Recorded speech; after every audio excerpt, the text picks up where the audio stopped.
Добрый день, спасибо вам за то, что пришли, за участие в нашей программе. И у меня к вам первый вопрос. Как вы считаете, недавно было опубликовано научно-историческое исследование отечественного эксперта Абдулло Рахнамо о сущности и правовых основах позиции Республики Таджикистан в пограничном споре с Республикой Кыргызстан на тему позиции Таджикистана, или почему Республика Таджикистан не является страной-агрессором.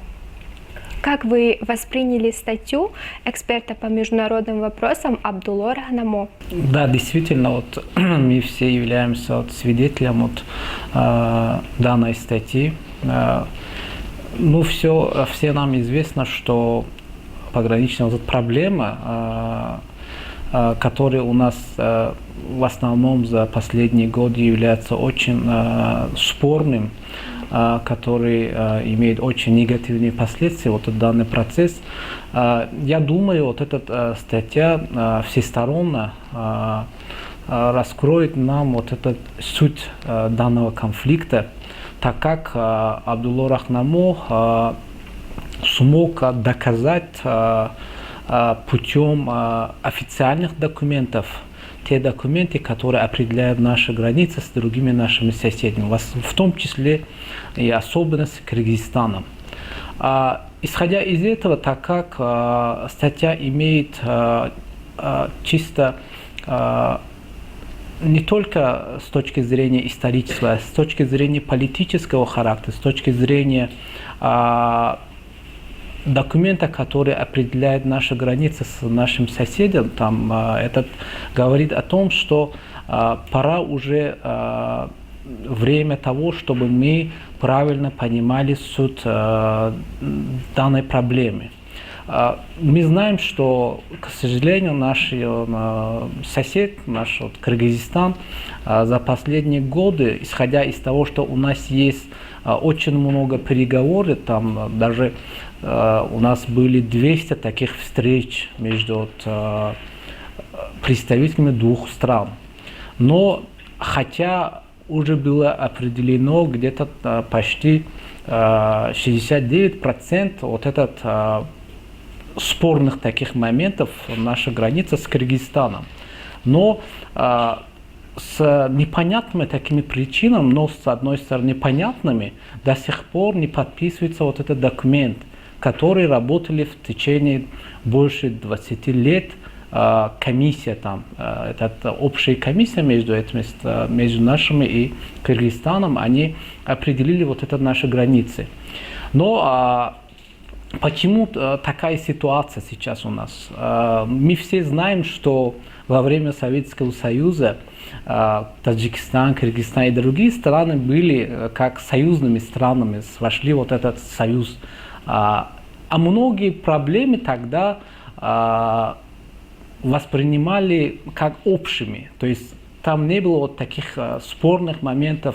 И исходя из этого, тогда эта проблема с границей тоже была не очень такой острого характера. Исходя из того, что тогда страны между собой обменяли разными товарами, продуктами, они обеспечили друг друга разными такими продуктами, исходя из того, что союз был основан на это. Мы все знаем, что Таджикистан как аграрная страна обеспечивалась хлопками и другими материалами. А Кыргызстан и другие страны, в том числе, они тоже внесли свой вклад, и они развивались, исходя из того, что в Советском Союзе Москва определили, что делать и на какое направление двигаться. Но что касается проблемы нашей границы с Кыргызстаном, то есть документ 1924 года в момент образования Таджикистана в автономии Узбекистана. Тогда мы до 1929 года были как автономное государство в состав Узбекистана. Кыргызстан до 1936 года, тогда Кыргызстан был в составе России. Исходя из того, что Кыргызстан, начиная с 1936 года, стал в составе вошел как отдельное государство Советского Союза, Тогда, согласно Конституции тогдашнего, все эти страны должны были принять и освоить те документы, которые раньше они были как бы подтверждены со стороны общей комиссии, которые они границу определили. Исходя из этого, к сожалению, последние годы у нас идет спор от того, что Кыргызстан не хочет воспринимать вот этот документ как бы официальным, серьезным документом. А наша страна всегда оперируется на этот документ. Почему? Потому что наше государство тогда было определено вот это те границы, которые сейчас в целом, которые определяются как бы 2011, тысяч гектаров, которые сейчас мы хотим вернуть заново с Кыргызстана. А кыргызы вот этого не хотят как бы официально утверждать этот документ.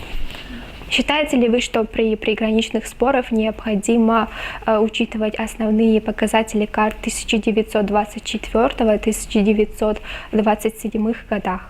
Если так смотреть исторически,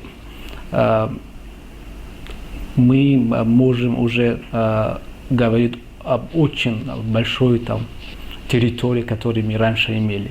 Но суть не в этом. Сейчас мы, когда говорим с нашими соседями по поводу граничных таких проблем, сейчас речь идет о том, что мы должны как-то какой-то документ должны как-то воспринять как всерьез, как официальным документом. Таджикистан всегда учитывает такие документы, как 1924, 27 и 32, так как эти документы определяют наши границы с Кыргызстаном. И исходя из этого, я думаю, что то, что мы сейчас говорим о наших участках земли, которые находятся сейчас в распоряжении Кыргызстана, это действительно является исторической нашей земли. И Кыргызстан сегодня не только должен вернуть эти земли, и я бы сказал, что Кыргызстан должен еще дать нам арендную плату за 31 год. Они сейчас уже используют эти земли. А что касается во время Советского Союза, мы так как все вошли в этот союз, тогда не было таких предметов, вопрос такого характера. А так как уже после распада Союза все стали независимыми государствами, например, мы бесплатно сейчас не берем же газы, бензин и так далее из России. Или другие страны, например, Казахстан нам не дает же зерно бесплатно. Все страны дают свои продукты платно. А почему наши земли до сих пор используются со стороны Кыргызстана, а как-то они не хотят дать нам арендную плату? Если так смотреть, киргизы должны с благодарностью вернуть нашу землю, потому что они уже в течение 90 лет используют эти земли. И я думаю, так это все связано с национальным характером. Я не хочу зайти вглубь эту проблему, но посмотрите, таджики всегда очень доброжелательные, всегда с добротой относятся к нашим соседям. Даже у нас есть такая народная поговорка: близкий сосед лучше, чем дальний родственник. Да? Это о чем говорит? Мы всегда дружественно относимся с другим народом, национальностям. А к сожалению, хотя даже в 2004 году мы тоже отдали где-то 60 тысяч участок земли из Мургава Кыргызстану мы вернули. И в течение где-то 50 лет мы использовали. Так как был такой договор между нашими. А почему сегодня Кыргызстан не хочет вернуть эти земли? Это, я думаю, связано с руководством Кыргызстана. Они не хотят признавать эти документы. С другой стороны, это является один из таких, я думаю, инструментом дестабилизации нашего региона. Потому что некоторые такие политические группы хотят использовать этот инструмент для своей популярности, для того, чтобы делать пиар или хотят зарабатывать, исходя из этих конфликтов. Я хочу сказать, чтобы киргизы правильно относились к этой проблеме. Почему? Потому что если какая-то третья сторона зайдет для решения таких проблем, тогда у нас будет еще даже ухудшается наша ситуация, и может это приводит к очень масштабному такому конфликту, который, я думаю, и наша страна, и кыргызская сторона, это то есть негативно влияет и имеет очень такую негативную последствию, тем более в данные условия, так как мы все знаем, что сейчас идет очень война между Россией и Украиной действительно повлияла негативно на рынок, на цен, и социально-экономические проблемы наших народов, я думаю, достаточно и не учитывая таких конфликтных ситуаций. Как отмечает эксперт, основной причиной распространения и обострения пограничных и этнических конфликтов на пространстве постсоветских государств является появление восточных и западных посредников. Вы согласны с этим? Я думаю, вмешательство в таких спорных таких моментов, конфликтов, то есть таких недопониманий между двумя странами, от вовлечение других стран, третьих стран всегда негативно влияет.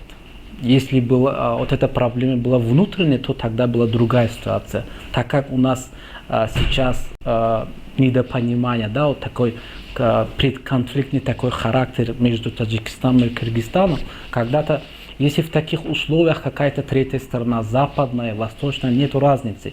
Если они как-то в таких ситуациях хочет как-то повлиять в таких ситуациях, то это всегда будет на ущерб тех или иных странах. Я думаю, это будет ущерб на обеих стран, потому что всякие такие политические силы, они как-то, с одной стороны, как-то помогают для решения таких проблем, но с другой стороны, такие конфликты может еще продолжить десятки лет. Исходя из этого, я думаю, что сейчас очень такой хороший момент для Кыргызстана, для того, чтобы как-то без таких негативных последствий вернуть наши земли. Почему? Потому что мы же говорим, исходя из документа, то, что было подтверждено в такое время, когда мы тоже во время образования Таджикистана, мы не говорим о тех землях, которые речь идет от 2-3 века назад. Если так спорить, то многие такие может возникнуть другие проблемы. А, к сожалению, Кыргызстан всегда, когда речь идет о интересах Кыргызстана, имеется в виду руководство, правительство, они всегда учитывают те документы, которые в их интересах. А когда мы говорим о том, что мы должны как-то мирным путем решить этот конфликт, этот спор, мы не только здесь речь идет о нашей земле, речь идет о нашей будущей добрососедской отношении. Мы всегда хотим, чтобы между нашими и другими соседними странами, между народами, нашими киргизами, было дружеское отношение, и это, конечно, влияет на социально-экономическое положение обеих стран.